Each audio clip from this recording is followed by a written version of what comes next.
Well, hello guys and welcome back to my channel. In today's video we are going to cover this beautiful hard puzzle. This puzzle was composed by a Ukrainian chess composer and published in 2008. It's why to move and win the game. You can pause the video and try to find the solution yourself. Alright, ready? So let's go over the main line and try to cover some side lines along the way. Well, white starts by an under promotion f8 rook.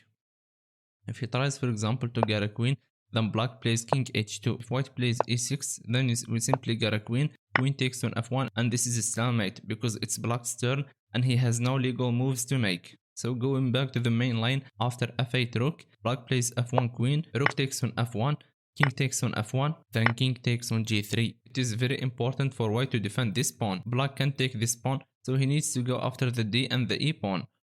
So king e2, e6, king takes on d2, e7, king takes on e3 is the best defensive move. If he tries to go for example king c2, then e8 queen, d2, queen c8 check. Black has only 4 squares to go to. Let's say for example he goes king b2, queen takes on g4, and white can easily win this position. So what if black plays for example king e1, then again e8 queen, d2, then queen f7, and if black tries to play d1 queen here, then queen f2 is a checkmate.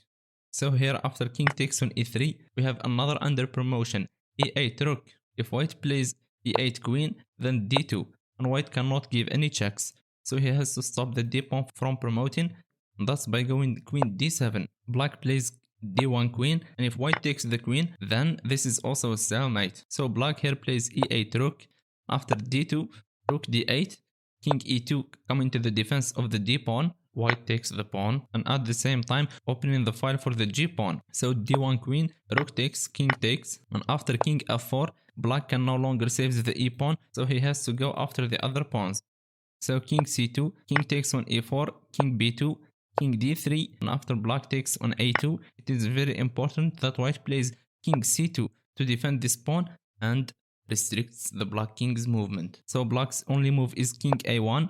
So now white starts pushing his g pawn, king a2, and here black cannot play a2 to create a stalemate because white can play g5, forcing hg5, and after h6, g4, h7, g3, now h8 with the queen or a bishop ends the game in a checkmate. So going back here, after g4, king a2, then g5, h takes on g4, h6, g4, h7, g3, and here you need to be very careful. If you play h8 queen, then black simply pushes his pawn, and now you can only stop this pawn from only these 4 squares, and it does not matter what square you choose, because for example let's say queen g7, then g1 queen, you are forced to take on g1, and again this is also a stalemate because it's black's turn and he has no legal moves. So after g3, white has to play h8 bishop. The king cannot move, so g2 is forced, bishop d4 to stop the pawn, g1 queen, bishop takes on g1, king a1, and after bishop c5, king a2.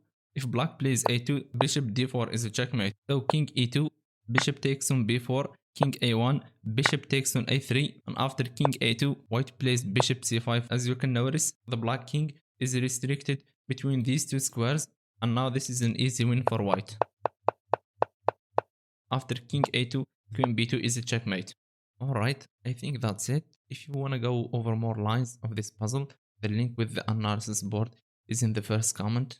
And while you are going down there, please do subscribe to the channel.